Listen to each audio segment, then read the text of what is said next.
जय हिंद दोस्तों, मैं मोहन कुमावत आज आपके सामने लेके आया हूँ एसएसटी यानी सोशल स्टडीज़ का टॉपिक प्राचीन भारत का इतिहास, जिसमें आज का जो टॉपिक है वो है सिंधु घाटी सभ्यता।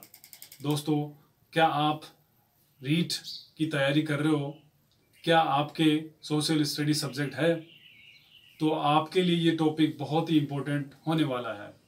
दोस्तों, जैसा कि आपको पता है, as per the government orders जो रीट का जो एग्ज़ाम है वो 2 सितंबर 2020 को प्रस्तावित है। तो ये तो मान के आप चलिए कि एग्ज़ाम डेफिनेटली होगा।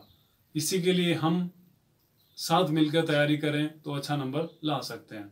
तो आज का वीडियो खास होने वाला है। आज हम पढ़ेंगे सिंधु घाटी सभ्यता के बारे में कि इसकी खोज कब हुई, इसका जो काल कौन सा है, नामकरण, इसका जो उद्भव, जो विशेषता के बारे में। तो स्टार्ट करते हैं। दोस्तों, सबसे पहले हम बात करते हैं इंडस वैली जो सिविलाइजेशन है, सिंधु घाटी जो सभ्यता है, उसकी खोज सबसे पहले या उसका जो आइडिया जो आए थे। तो सबसे पहले जो चार्ल्स जो मैसन थे, जिन्होंने 1826 में इस सभ्यता, इस सिविलाइजेशन के बारे में पता लगाया, लेकिन ये श्योर नहीं था कि ये सिंधु घाटी सभ्यता है क्या। ये जो सारी चीज़ें थी उसने अपनी किताब नैरेटिव ऑफ जर्नीज में इसमें मेंशन की है।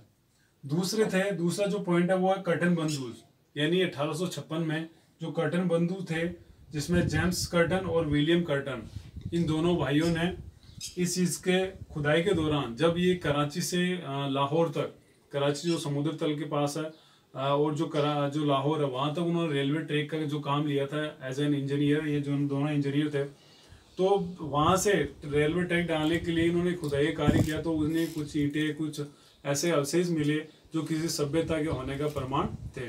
तो ऐसे में उन्होंने भी ये श्योर नहीं हुए थे वो कि ये सिंधु घाटी सभ्यता है क्या।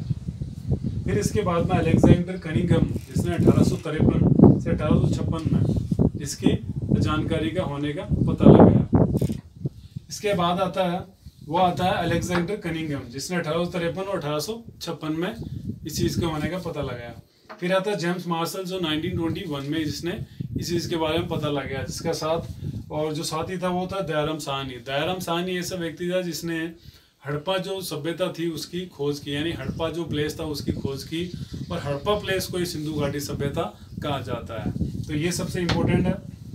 राकलदास बनर्जी से मोहनजोदड़ो सभ्यता की खोज का श्रेय जाता है। अब हम दोस्तों बात करेंगे इसके टाइमिंग या काल के बारे में, जिसने जॉन मार्शल था, जिसने इसका जो टाइमिंग दिया था कि सिंधु घाटी सभ्यता की खोज किस तिथि के बीच में हुई है। दूसरा है वो है डीपी अग्रवाल भी एक महत्वपूर्ण जो पुरातात्विक डिपार्टमेंट से थे, एक व्यक्ति थे, जिसने C14 पद्धति, एक ऐसी पद्धति है जो किसी भी जीवाश्म या किसी भी चीज को आयु का पता लगाया जा सकता है इस मेथड से, इस C14 मेथड से। चाहे कितना ही पुराना कोई जीवाश्म हो, कोई पत्थर हो, कोई भी चीज हो, कोई धातु हो, जिसे इस पद्धति से उसका पता लगाया जा सकता है कि वो कितनी साल पुरानी है। इसका जो टाइमिंग जो था वो था 2300 BC से 1750 BC, यानी सभी विद्वानों ने सर्वमान्य तिथि से इसकी यही जो तिथि थी वो घोषित कर दी। और इससे रिलेटेड दोस्तों कुछ क्वेश्चन हैं, वो बहुत सारे क्वेश्चन हैं वो पूछे जा चुके हैं RPSC 3rd grade, 2nd grade और 1st ग्रेड में। तो आप इसको अच्छे से ध्यान में रख सकते हैं। अब इसका उद्भव जो हुआ था कि वो किन किन जाति ने इसका किया, कौन कौन से लोगों, समुदाय के लोगों ने इसका जो उद्भव हुआ, तो ये पढ़ते हैं। इसमें कुछ इंपॉर्टेंट है, जिसमें अलग अलग मत है, विदेशी मत है, स्थानीय मत है। लेकिन इसमें द्रविड़ जाति के जो लोग थे, वो राकलदास बनर्जी के द्वारा, कि वो मानते हैं कि द्रविड़ जाति के जो लोग हैं उन्होंने इसकी इस्टेब्लिशमेंट, इसका उद्भव, इसकी ओरिजिनिटी की है सिंधु घाटी सभ्यता की।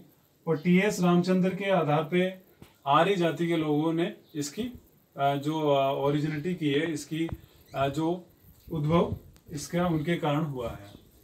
और भी ऐसे अलग अलग है। नामकरण इसका देखते हैं, जो मैं बता चुका हूँ, सिंधु सभ्यता, सिंधु सरस्वती सभ्यता और हड़प्पा सभ्यता। हड़प्पा सभ्यता इसको इसलिए कहा गया क्योंकि हड़प्पा एक जो प्लेस है जो अभी पाकिस्तान में है, सिंध प्रांत में, इसलिए उसको हड़प्पा सभ्यता के नाम से इसको जाना गया है। क्योंकि पहले कोई अगर खुदाई होती, कोई भी चीज़ मिलती है, तो उसी स्थान के आधार पर उसका नाम दे दिया जाता था। अब दोस्तों हम बातचीत करेंगे इसकी विशेषताएं कि वहाँ पे हमें कौन कौन सी चीज़ें खुदाई के दौरान कौन कौन चीजें मिली, तो वो कुछ कैरेक्टरिस्टिक्स के बारे में बात करते हैं। नगरीय जो सभ्यता थी वो बेहतरीन थी, यानी जो आज का जो आधुनिक जो नगर जो टाउन का जो एक पैटर्न होता है, किस तरह से नगर या जो सिटी है वो बसाई जाती है, वो पहले के जमाने में सेम सिंधु घाटी सभ्यता का पाया गया। यानी सभ्य एक समाज था कांस्य युगीन, यानी ब्रोंज एज जिसको कहा जाता है। अब कांस्य आप समझते हो जिसको तांबा और टीन से जो बनाया जाता है कांसा, उसे ब्रोंज एज इसलिए कहा जाता है क्योंकि ये प्रचुर मात्रा में वहां पे पाया गया। आद्य ऐतिहासिक काल, यानी ये आद्य ऐतिहासिक काल वो होता है लिखित हो लेकिन पढ़ा नहीं जा सके, जिसमें चित्र आते हैं। अब ये आपको समझने के लिए आपको तीन चीजें समझनी पड़ेगी।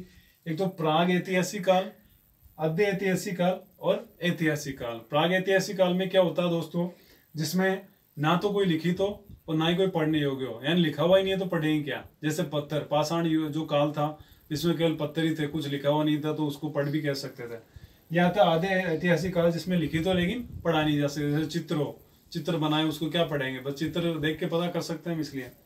फिर आगे आता है ऐतिहासिक, यानी जो जिसे लिखा हो और पढ़ा जा सके, वो इतिहास बन जाता है, ऐतिहासिक हो जाता है। तो ये इसमें था।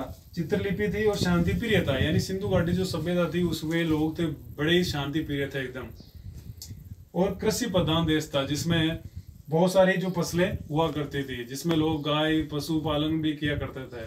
अब इसमें आर्थिक है, राजनीतिक है, धार्मिक है, ये सामाजिक, ये जीवन भी बड़े ही शांति प्रिय तरीके से रहा करते थे लोग। तो दोस्तों आज की वीडियो में इतने काफी। अगले वीडियो में हम बातचीत करेंगे कुछ इंपॉर्टेंट क्वेश्चंस के बारे में जो सिंधु घाटी सभ्यता से रिलेटेड है और जो ऑलरेडी एग्जाम्स में पूछे जा चुके हैं। ये आपके लिए भी अच्छा होगा, मेरे लिए भी अच्छा होगा, because I am also learning and you can also learn these the points. So keep learning. Thank you. जय हिंद।